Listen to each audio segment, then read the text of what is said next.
What do you see as the biggest mistake when you enter a company? It's very, very hard to assess what the value of a patent is for a business. The main problem from the inside is I always hear from IP managers that decisions are not black and white. Usually you look back 1 year later and you say, wow, things didn't go my way. evaluating the patent portfolio is actually quite easy. Getting to know the products, that's much more difficult because there are no. What's the single biggest lesson you've carried forward in your career?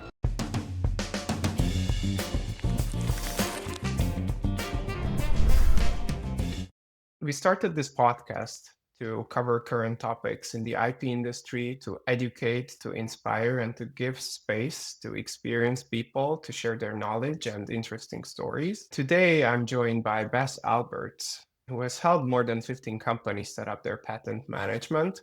He's worked with SMEs, but also with enterprises with more than 1,000 employees.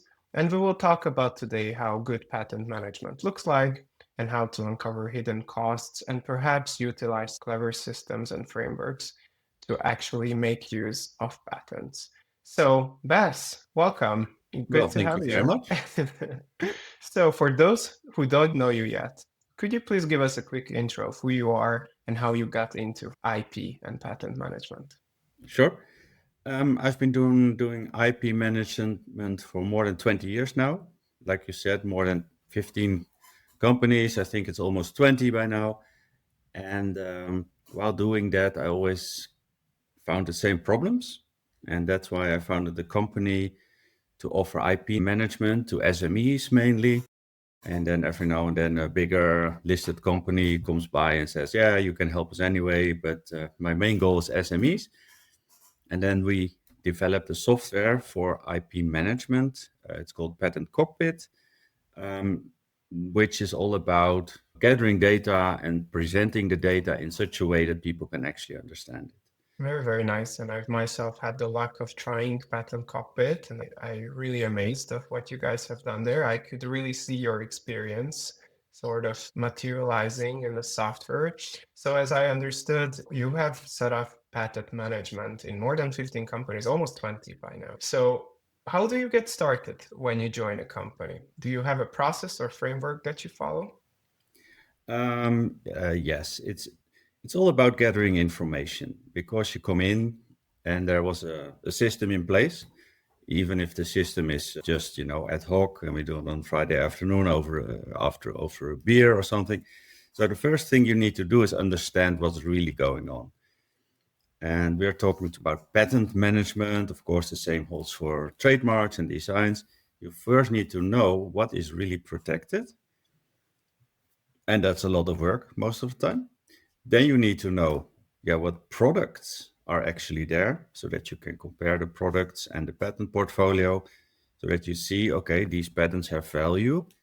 Or maybe you look at the, let's say, a roadmap so that you know what's coming and that you can identify strong patents for the future, or maybe products that have no product or planned products that have no protection yet, so that you need to focus on trying to patent something that you at least have some protection on your products that you want to bring into the market in the future. That's like the let's call it what's going on in the company, but outside of the company, there's also a lot going on. So the second thing that we always start with is, do we have freedom to operate? Do we know what we have developed, what's in the pipeline, what are we working on, so that, we don't have any problems later on with running into some patents and then we cannot sell the nice products that we developed. Those are the main issues. Okay, so as I understand, first you collect information internally, internal processes, and then externally analyzing the macro environment and sort of the specific markets where perhaps your assets are located, and then you connect the two Yes, and frame your patent strategy based on that. exactly.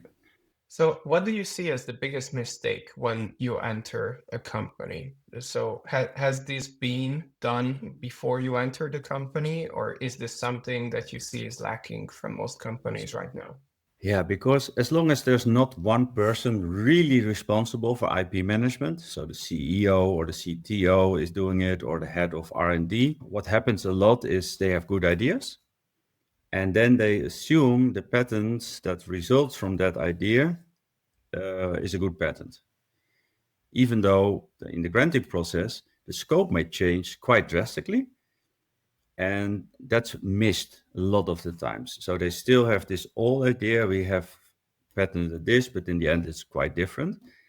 And at the same time, the products are being developed and they gather experience, and the products move away also from that idea. So it's basically the main problem from the inside is a mismatch between portfolio and products that are on the market or that they are working. Very interesting. So one of the things that you actually do is set up sort of routines or checks, regular checks, to make sure that the business goals and the product development is aligned with your patents and strategy, right? In terms of IP management. Yes, yes. We align the portfolio with the business goals, with, let's say, a 3-year roadmap, so that you know, okay, that's where we're going. Does our portfolio fit now and in the future? That's basically what I'm doing all day. Yes. I love that. Do you have certain, let's say, mindset or gaps or lack of ideas from management that you really need to work hard on to convince in the company's basically leadership or CTO or head of R&D to think about patents and IP differently? So it's very, very hard to assess what the value of a patent is for a business. There are ways of doing it. They're all guesses, they're all estimates. There are really poor ones, there are better ones, but it's not a real hard number. So for the management level, patents are very often seen as expenses, and they don't see anything coming back because especially SMEs, but also like with larger companies, they don't license out. They just want to protect their own products. And then the only benefit of a patent is that you can have a better product, higher sales price, things like that. But it's almost impossible to quantify. So management's always like, yeah, where's our money going?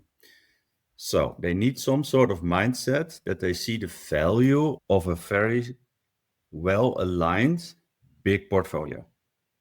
And then you can use that to say, hey, listen, we are getting more and more patents granted, portfolio becomes bigger. And then you can show, and it's all related to these and these products. It's related to this and this business in terms of money, like turnovers of profit, or and then they see, okay, there's an alignment there. It costs a lot of money, and everybody knows that patents bring value, but because at least the least thing a patent does is prevent your competitor from copying you, which is really easy. If you have seen how it's done, copying is easy. If they cannot copy you, then at least they have to find their own solution. And then they have to invest money in developing their own solution. So that's the least thing a patent can do. And of course, the broader patent is, the further away their solution has to be from your solution. And hopefully their product becomes more expensive, less good, whatever. One of the interviewees that we had, Michael Schwett, has been working for more than 50 companies to write patents for, and he listed me the 5 rules of how he writes or files patents. And the first rule was, sometimes what the company thinks is the best patent is essentially the worst because it's written so poorly that the company is unable to identify whether someone is copying it or not. Yeah. Finding out whether there is infringement or not is the most difficult part. Do you face challenges like that when you enter a company and set up patent management, and how do you navigate those situations? So you come into a company and they have their patent attorney, and they like the guy because he's a nice guy, right? But it's very hard to judge if he's doing a good job because it's the, let's say, the one patent attorney they've ever seen. So they're always very happy. But yeah, sometimes people do not such a good job, like you say. Wonderful patent, best ever, but you cannot prove that somebody's using it. So in fact, it's useless. So yeah, that's sometimes a bit difficult. With the years, I can, like, let's say, assess if the patent attorney is doing a good job. I prefer them to do everything, but I can still. So if this would occur, if they say, "Oh, this algorithm is very important to protect," then I may say, "Yeah, but how do we prove it?" So that's also a valuable consideration that you can bring as an IP manager. Like, yeah, it's great having this patent and having it granted in many countries, in all the big countries, but what does it bring us? So you come back again to value. And if you can hardly prove it or with only a huge amount of costs, then first of all, you show everybody what you're doing. You cannot prove that they are doing it, so it's not valuable for us. So yeah, that's part of the alignment strategy and picking the right, because mostly you have more ideas than you can file. And then you have to pick the right ones that are really easy to see and that bring benefits to the customer. You know, if it's only like something inside and nobody really knows about it, that's completely different from, oh, you see it from the outside and yes, it's 2 times faster now, or we can make our product a bit cheaper so that have to pay less. That's all obvious, right? So yeah, you have to consider that before filing. One of the other things that I meet with every single day when I basically talk with CEOs, CTOs, or IP managers is that they talk about product as patents in parallel, and they usually connect the two very strongly. But in many cases, it happens what you also described earlier, that products develop in a different direction where patents are sort of fixed for 20 years or in some cases even 25. So how do you navigate that situation? Do you set up a different sort of processes for evaluating how the product roadmap looks like and what is fixed in terms of technologies protected or solutions protected? So doing the evaluating the patent portfolio is actually quite easy. You sit at your desk, you gather all the information, you start reading and making lists and thinking. And so that's the easy part. Getting to know the products and what's in the products and what's in the alternative one of the product that we stopped and alternative B and C that's coming and etc. That's much more difficult. You have to go because there are no, that information is only in the heads of people. So you have to talk a lot to the product managers, or sometimes it's more like a head of R&D who has that knowledge. And you really have to gather all tiny bits of information everywhere. But the important thing is that you do that and go into the company, meet the people, get to know them. It's also important for whatever IP question they have, that they remember, okay, we have this IP guy. It's not the IP guy, it's Bas in my case. I can call Bas and Bas will solve this problem for me. So it's very important to establish a good relationship with the right people. And then you have some sort of rhythm once a year, once half a year, update all the information. Is this still correct? Because sometimes a product is just changed all of a sudden and nobody told the IP guy, you know? So you have to come back again and again. Is it still in there? Yes, it is. Is it still in there? No, we changed that. And of course, once I am in the organization of everything new, I notice because they come to me and they say, hey, we want to do this. And then we do FTO and we file a patent and we have it granted. That's the easy part. But in the beginning, it's like you walk into a dark forest and you have no idea where's what. And you have to find, yeah, all the details. I love that. And what is your experience between managing patents in enterprises or larger organizations versus smaller companies? Because based on what you described now, it seems relatively easier to do what you have basically suggested in a smaller company. While in a larger company, perhaps many cost centers exist with many different business units, different product lines, larger patent portfolios. So, how can you keep that sort of information asymmetry to the minimum in those larger cases? So when I come in, normally there was not a formal IP manager that had long experience and did everything well. So it's also always like a bit of a fresh start. And then the bigger the portfolio and the bigger the company, the more work you need to do. So yeah, that doesn't make it better. I talked to this really, really big company once. They were interested in patent cockpits to know what we did.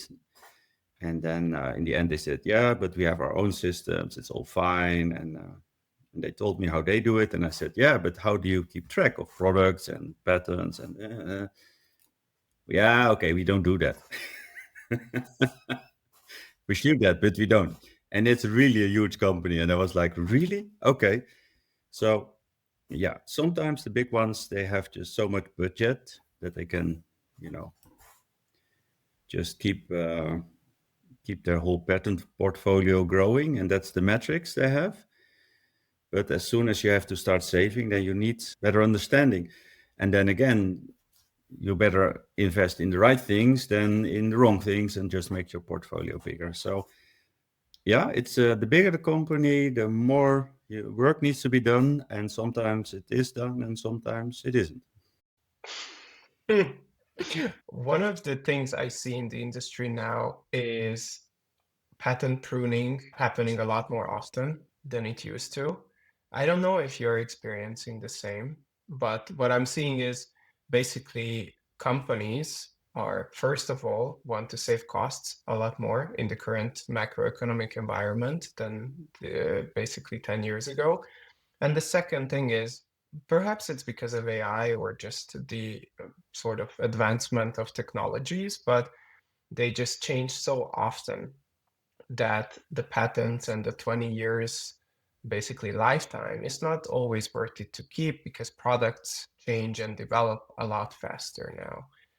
So, how can you make sure that in this ever increasing advancement and development, you can still keep track of those, changes within the organization in terms of R&D, in terms of product development, in terms of management strategy, and still make the right choices as the IP manager?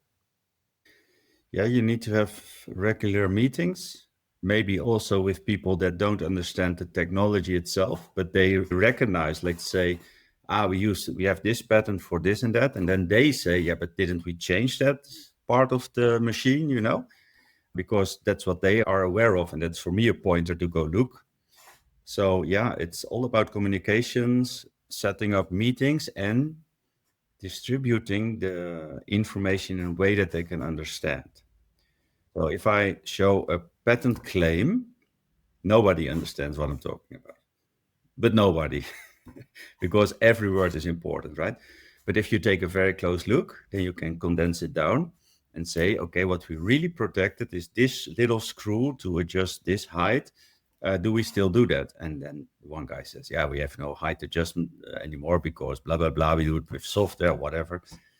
But you have to condense it down to like a one little sentence what the scope of the patent is, and then they understand what you're talking about. And maybe it's not that you condense it down as much, but you bring it to their language.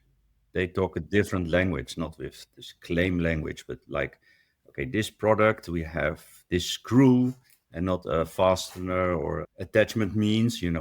So a screw, and the screw is is an adjustment screw. Do we still have the screw? And then they understand perfectly well. But that translation is always very important.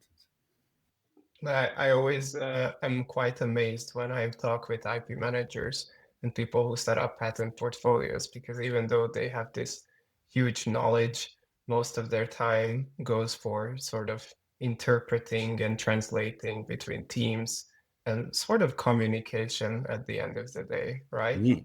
Yeah, absolutely.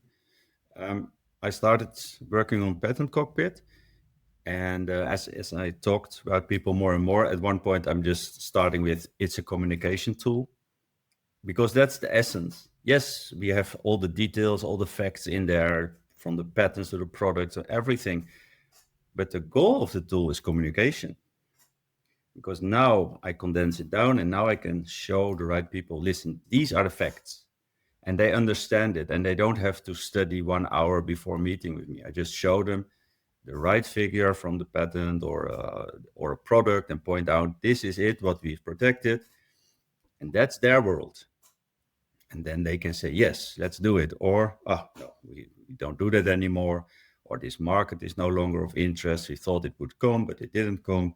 So Patent Cockpit is an IP management system. Is that correct? So to distinguish from the normal systems, let's say the classical systems, those we call docketing systems, because they are used by patent attorneys to docket all their information and track the granting procedures.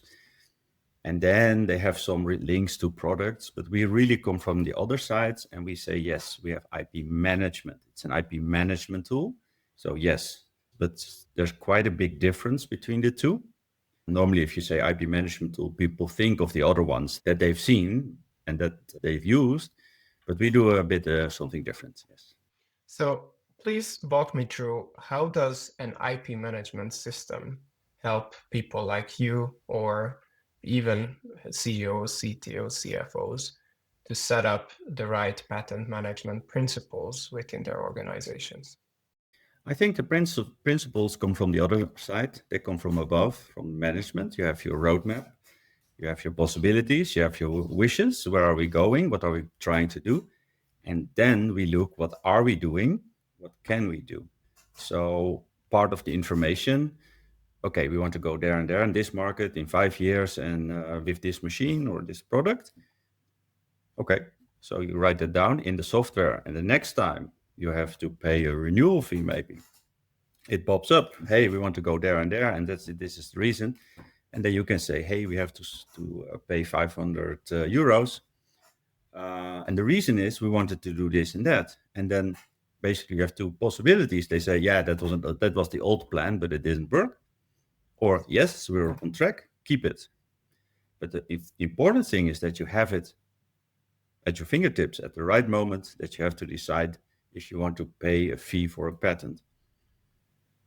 But the information comes from them, and it's, yeah, you just need to gather it all and present it in the right way so that they then can understand, is this still valuable, not, or we don't know yet, and mostly you keep it if possible, and then you make a little note, maybe, hey, next year we really have to look into this and that because we think this and that.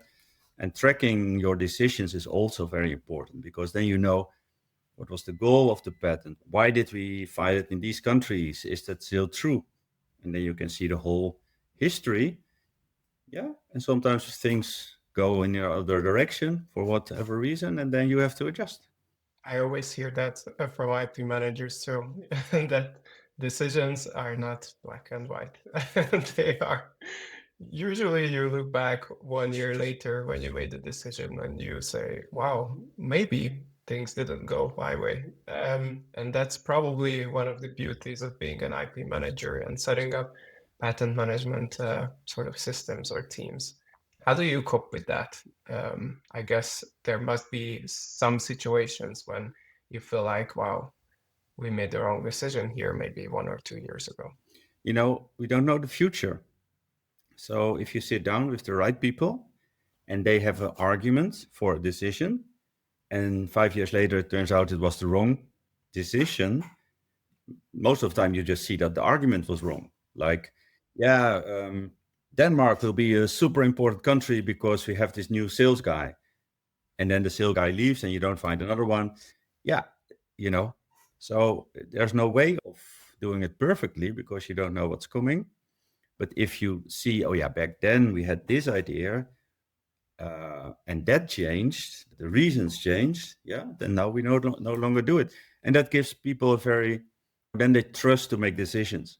Because if you write down, hey, listen, these are the reasons and that's why we do it, in 5 years, they just say, yeah, things changed. Those were the reasons back then, it changed. So now I changed my mind, and that's actually really nice, because otherwise you have like, why don't you have a patent in Denmark? I don't know. Why didn't you do it? And then it's like, oh, I did something bad. But yeah, the reason that there were no reasons to do it back then. And now there may be, but we didn't know back then. And especially, of course, if there's some change in the team.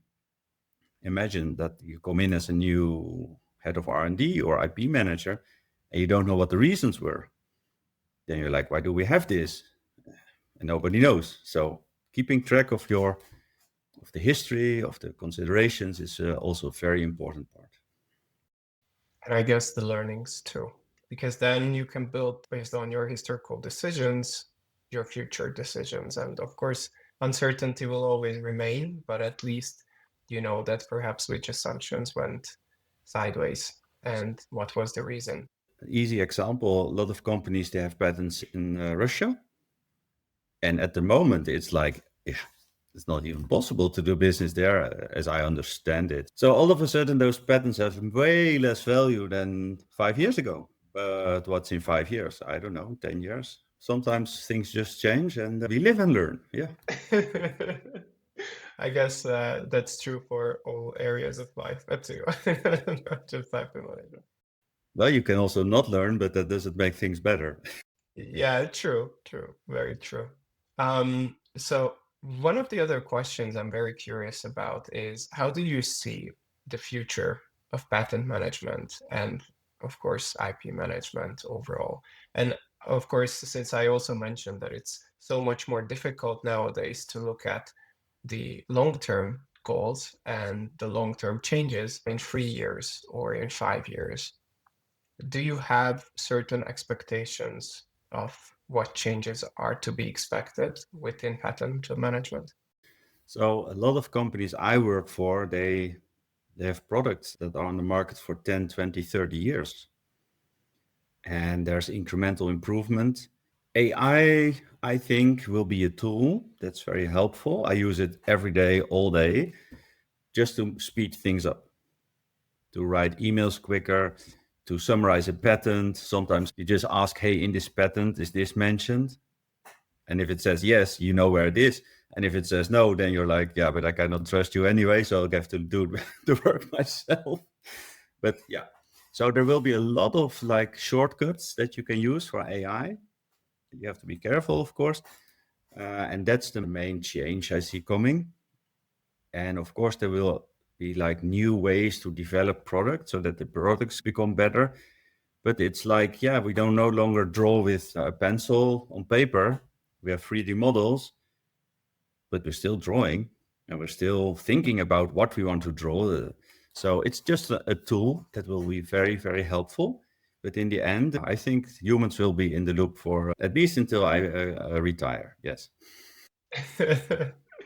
Do you think there are specific skills an IP manager will have to acquire in order to adjust, for example, to AI or to the upcoming changes in IP management? So on the side of the patents, patents are all in nice databases with a lot of information, and there are now tools that give you all sort of insights that you never had. For instance, if you have an application in the US, there's now a tool that you can look, how does this examiner typically behave? So that you can give him an answer that he likes. That didn't exist 2 years ago. So you just have to keep learning. Keep your eyes open, find the tools. For me, this is a bit too far, but it's more like a tool that a firm would use.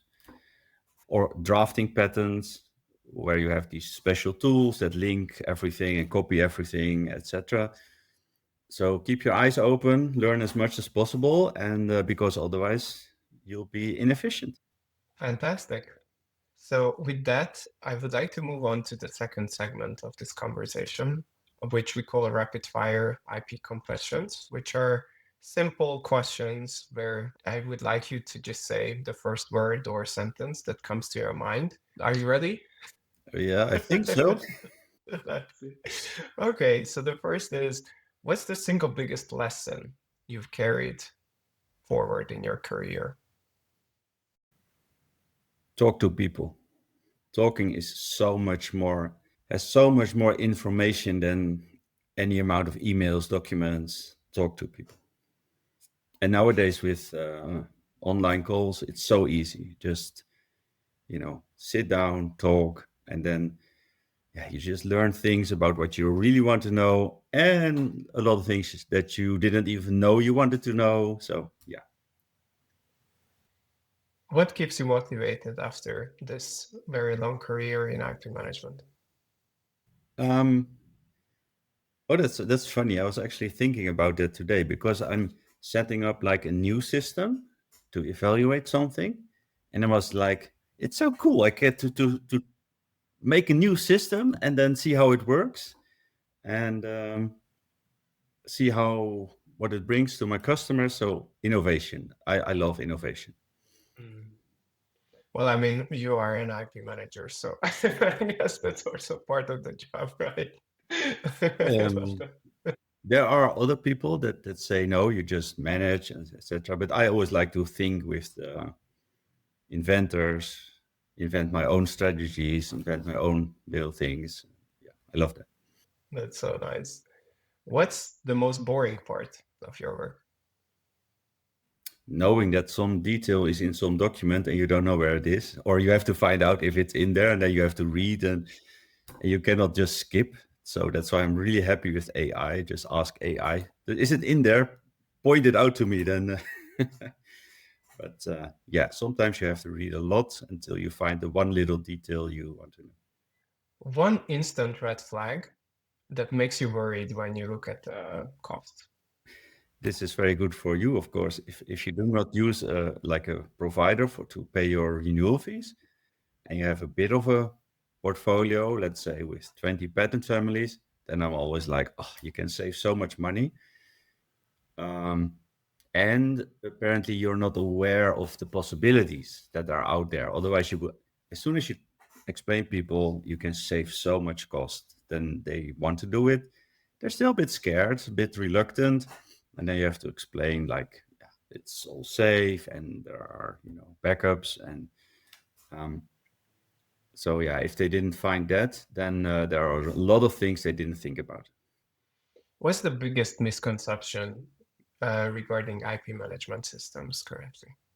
If you have a small portfolio, the best tool is Excel. You just and what people don't do enough is ask their patent attorney for like lists. So they keep their own list with all the patents.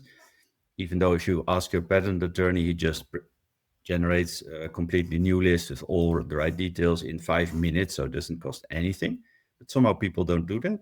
Yeah, and then it starts growing, and at one point, and people just keep on using their old system, let's say Excel and Outlook, etc. And then it worked, so we keep on using this. So a bit more innovation can be really helpful. And we have, as this part of the segment, always a question that was asked by the last interviewee. And the last interviewee asked the question of, what's your end goal in IP? This is a bit personal. My personal goal is that when I go into a meeting, I never have to think, oh, I don't have that information.